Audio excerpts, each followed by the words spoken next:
But what would potentially be the key deliverables for President Trump as he goes to Beijing, having already secured at least a temporary trade truce? Well, I think Busan was a very important event as well that led to the meeting that we're trying to have in April. President Xi graciously invited President Trump to come to Beijing in April, and President Trump invited President Xi to come to the U.S. in August or September. So what we're really trying to do in this entire episode is to buy some time and space to allow our negotiators, Scott Bessent, Hully Fung, Jamieson Greer, to negotiate a trade deal. And they were making a lot of progress, honestly, but we needed some more time. You saw the countermeasures that were used during 25. And so both leaders felt like we could benefit from this time out. So the deliverable in April is really to solidify the objectives and criteria of success for the negotiations this year. How do you see the compliance so far of that truce, whether it's on the export licensings for rare earth and rare earth magnets, whether purchases of soybeans and also fentanyl, a big hot button issue? Well, both sides have actually already completed most of the agreements that we made in Busan. I'm very encouraged, frankly. Fentanyl we're making progress on. Soybeans, they are on track to buy everything they said they would buy. So I believe that both sides were very genuine in their agreement in Busan. I'm encouraged by that. Fentanyl is a major encouragement to me. The Chinese, that next Monday, scheduled the 13 precursor chemicals that we asked them to. They put an embargo on it for North America. And most importantly, Stephen, they've actually stepped forward and are cooperating with law enforcement from the United States. So for the first time, law enforcement in the United States, law enforcement in China are cooperating on fentanyl inside China. What has been the progress on just back-channel communication since that Busan truce and that meeting? Has it increased or, I've covered China for many years. I've interviewed a number of different ambassadors. Sometimes we're in the penalty box, the Americans. Sometimes we are having more open conversations. How would you describe it right now? I would say it's improving multidimensionally. First of all, President Trump and President Xi have had 4 phone calls, various letters back and forth. And they, of course, met in Busan, and they demonstrated then a willingness to have more conversation, more interaction. And then President Trump and President Xi agreed to have more interdisciplinary conversation across the interagencies. And so we have mill-to-mill conversation underway. Our trade negotiators are doing that. Our law enforcement people are cooperating. So I'm fairly encouraged right now by more interaction. We're also trying to get more of our legislators in the United States to come out. We just had Adam Smith had a Codell here in the fall of last year. It was very successful. And so I'm very encouraged by that. How do you feel whether you've repaired some of the trust deficit that happened? I mean, the Chinese officials I've spoken to following April tariff barrage, they felt an affront. They felt like there was a trust deficit that had grown almost insurmountable. Of course, we have a truce now. It's not a lasting peace, but have you spent most of your time just trying to rebuild the trust, or where is that trust level right now? Yeah, I've been very well received in China by the leadership. You've lived there. You know that goes and comes. But right now, we have a level of respect and trust that's building. But the distrust didn't really start on April 2nd, the Liberation Day. I think it started back in around 2001 when China joined the WTO, became most favored nation status, and then realized developing country status. And so some of the imbalances that we're trying to correct today were born in the next 2 decades through state subsidies and so forth, transfer of intellectual property, all of that. And so right now we have a building and encouraging development in terms of trust between the two sides, manifested, I think, when you see Hully Fung and Scott Bessent having these phone calls regularly. They met on the side of Davos, and of course they met on the side at Busan as well. What do you make of, when I'm talking about trust deficit, there seems to be one as well across Atlantic that was sort of amplified at Davos.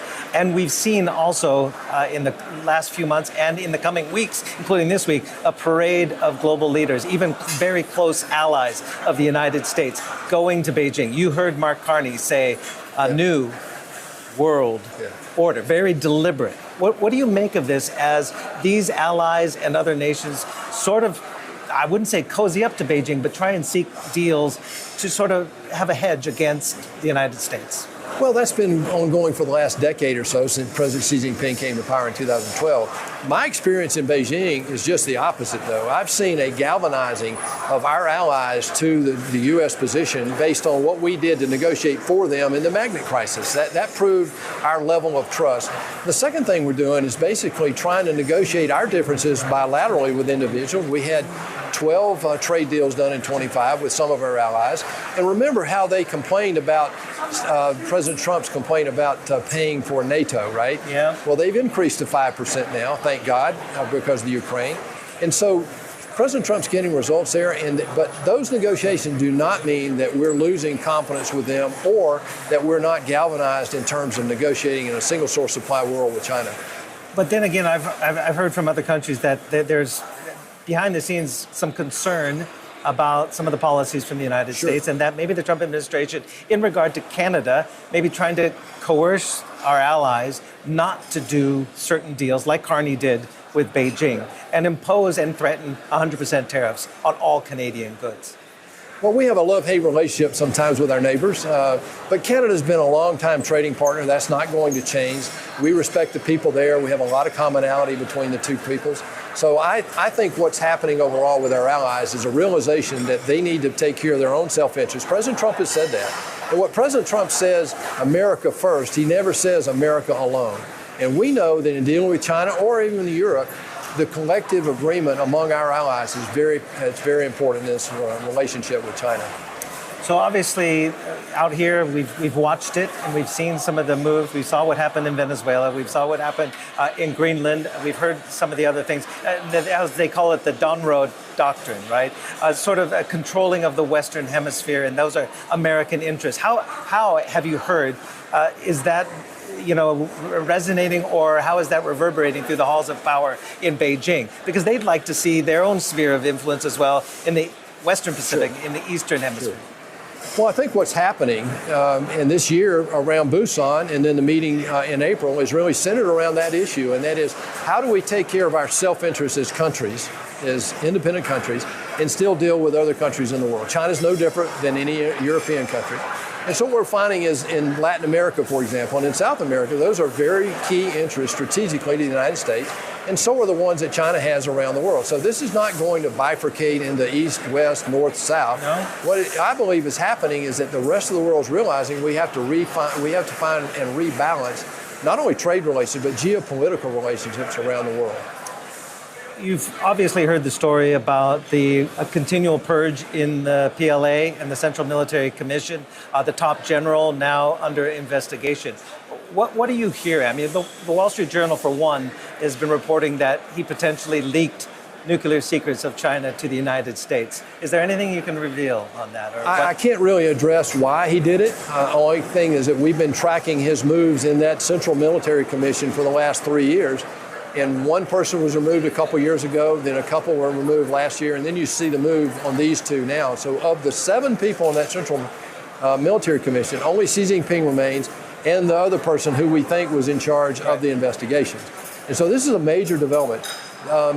Vice Chairman Zhang was a lifelong family friend. So for this to happen is a major development in China. A lifelong family friend of Xi Jinping. Xi Jinping. So what does it tell you on the bigger picture about the discipline he's trying to impose on what is essentially the largest military in the world by headcount? Well, I think number one, I take him at his word that there's a corruption effort underway, that he's trying to correct decades of corruption inside the military. And remember, the PLA used to have to raise their own money for their funding. When I was in China back in the 90s, they had to raise their own funds through commercial deals. Now they outlawed that. So corruption is one thing he's trying to root out. I do believe President Xi is trying to do that. On the other hand, I think he's making sure that he has total control of his military. Yeah, absolutely.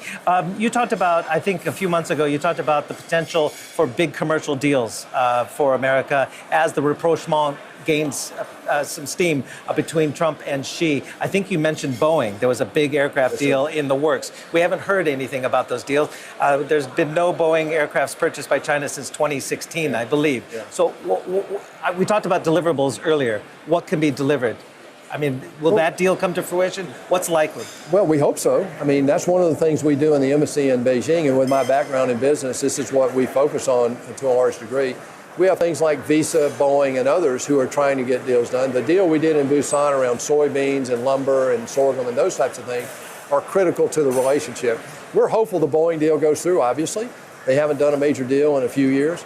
And it's a big deal, and I think it'd be very, very important for China as well. Last question here in Hong Kong, and you used to live here as well. Yeah. Obviously, there's a very high-profile national security case with Jimmy Lai. We do know that Donald Trump has appealed to Xi Jinping to release him. He has been convicted on these national security charges and other charges. We're awaiting the sentencing. Is there any progress that Donald Trump has made with Xi Jinping to potentially lessen the penalty and the sentence for Jimmy Lai? To President Trump's credit and President Xi Jinping, they had an open conversation about that in Busan, where President Trump brought it up and expressed his desire to, and even asked for Jimmy Lai to be released on humanitarian for reasons. And so I think that's an ongoing conversation. I haven't seen any development of that recently. I'm not sure that they're not waiting on the sentencing and whether or not there will be an appeal. But we know President Trump's desire is to have Jimmy Lai released on humanitarian grounds.